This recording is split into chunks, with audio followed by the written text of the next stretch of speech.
Oh my God.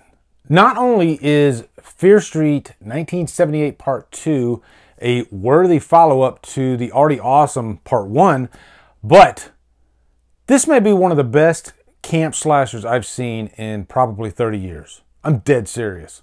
Let's do this.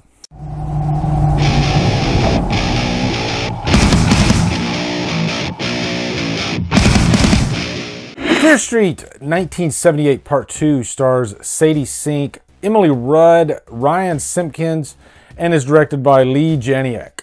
What's up, guys?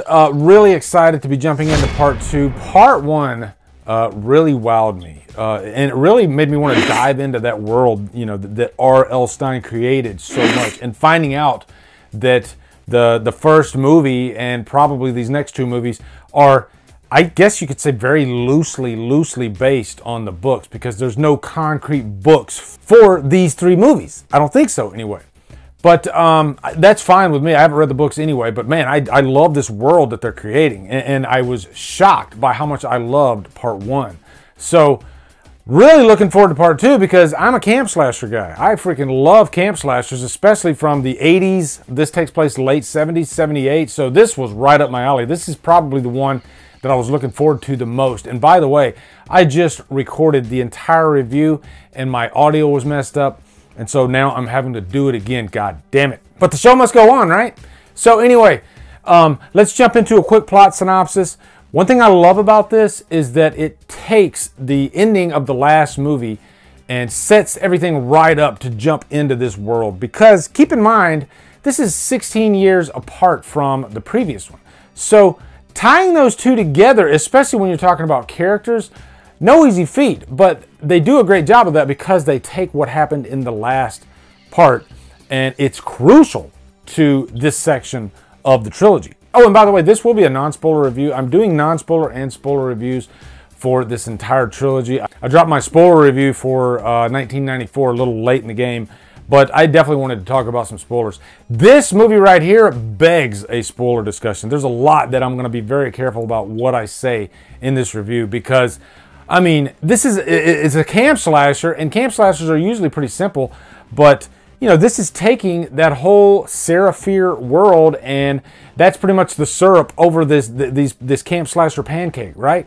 I always use food analogy in my reviews, but it works. Let me just say, this is probably the most ambitious camp slasher I've ever seen. But anyway, jumping into the plot, we remember Christine Berman at the end of the last one, and she talks about her experience at Camp Nightwing and how she was able to make it out alive in that experience, because she was able to, spoiler alert from the first movie, she was able to die and then come back to life.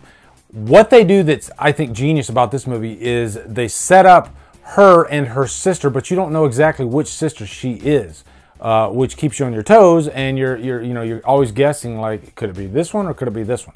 And the sisters are portrayed as Cindy and Ziggy, who couldn't be more opposite from each other. They've had a tragedy in their past, and it shapes who they are as a person, because Cindy is much more reserved. She likes to, I guess, push out the trauma that she has been through, act like it didn't exist.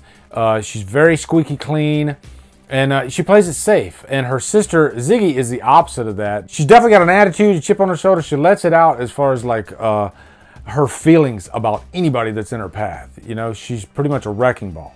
And so these are kind of our two main characters that we're following along the way. Like I said, it's a camp slasher. They're doing this like plant the flag competition. It's Shadyside versus Sunnyvale. As we all know from the first movie, Shadyside, you know, they have that past with Sarah Fier, and they're pretty much cursed. And we know that the Nightwing Killer was in the first movie. Well, this is his playground. This is where we explore the inception of the Nightwing Killer. How did he become the Nightwing Killer? And so it's kind of a whodunit, because you don't know exactly who the Nightwing Killer is up until a certain point in the movie. But let's get right down to what works so well about this movie and why I want to rave about it. It's so good. The characters are great. Looking at movies like Friday the 13th, even like Sleepaway Camp, most of those are kind of one-dimensional characters. They don't go too crazy, except for maybe Angela, I guess, in Sleepaway Camp. But here, they really dive deep into a lot of the characters in this movie. and that's pivotal to where the plot goes. You have this other pivotal character by the name of Alice, who's kind of like Ziggy. You know, she's had some trauma in her past, and she's a little bit crazy, and she gets stuck in a situation where she has to kind of partner up with Cindy, who's the opposite of her. You know, this is one of those movies where you have a couple of different sets of characters, and they're parallel to each other along the way of the movie. And it works very well, actually. You know, Lee Janiak does a great job of handling all these moving parts. But I really loved the character arcs in this, and by the end of the movie, I really dug these characters. Now, jumping over to the kills. Oh my God, I love a good axe-wielding killer. You give me that, I don't ask for much more. You know, because you can do some nice damage. You can cook some fools with an axe. And boy, do they in this movie. It gets pretty graphic. I'm talking like Rob Zombie's Halloween 2 graphic with the axe. Like, this axe killer, he doesn't hold back whatsoever. And he's not a single swinging killer, okay? He's going to give you at least 2, maybe 3. He's going to make sure he finishes the job. And damn, are these some bloody-ass kills. Just about all the kills, no cutaways whatsoever. You're going to see the point of impact, and damn, is it awesome. Blunt force trauma, people. And there's a few moments in this movie that get pretty emotional with the characters. And when you combine a really bloody kill with that, you know, it hits you. You definitely feel something. The last act in this movie. Remember, in the last movie, you have your last act, but then there's kind of a, I guess, a coda where they're setting things up for the next movie. And there's also like a nice surprise there. Same thing here. We all know that 1666 is coming, and this really sets the table nicely. And by the end of this movie, I couldn't wait for 1666. Also, this movie makes the first movie even better, I think. And you guys know how much I love the first movie. But, man, it just ties into it, I think, like perfectly. Now I know that once this trilogy's done, it'll just make all 3 of these movies that much better, just going together. Like, I can't wait to take the journey of all 3 movies after it's all said and done. Now, talking about just this movie alone, the middle chapter, and I've often talked about how effective middle chapters are. No exception here. This middle chapter is great.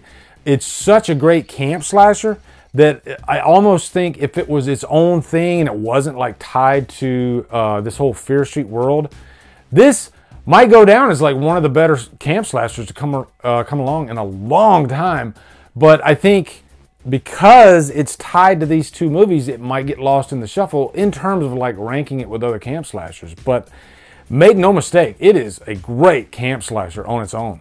But it fits perfectly with at least the first movie, and I'm sure it's going to fit with the last movie. So, guys, freaking Trapped on an Island. Again, shocked that this movie was that damn good. But, yeah, I can't praise this movie enough. Wow, if you love camp slashers, this is your camp slasher. It's got the great kills, it's got the great characters, it's got the TNA, all that stuff. It's in there.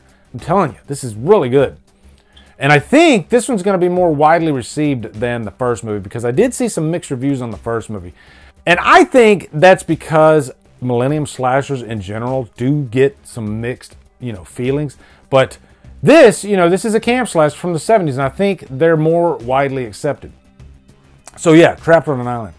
Look for my spoiler review coming over the next couple of days, because there's a lot, and I mean a lot, that I did not unveil in this review. There's a lot to discuss, especially in terms of, you know, the whole cult and Sarah Fier and how that ties into this whole thing and how it's setting up for the next movie. Yeah, a lot to discuss. Anyway, guys, be sure to come over to Killer Flicks, where we talk horror all day and every day. And on Fridays, we do Free for Fridays. Follow my Drumdums on all my socials. Support me on Patreon. Buy me a coffee. Anyway, guys, thank you so much for watching. Have a great day, and Drumdum out.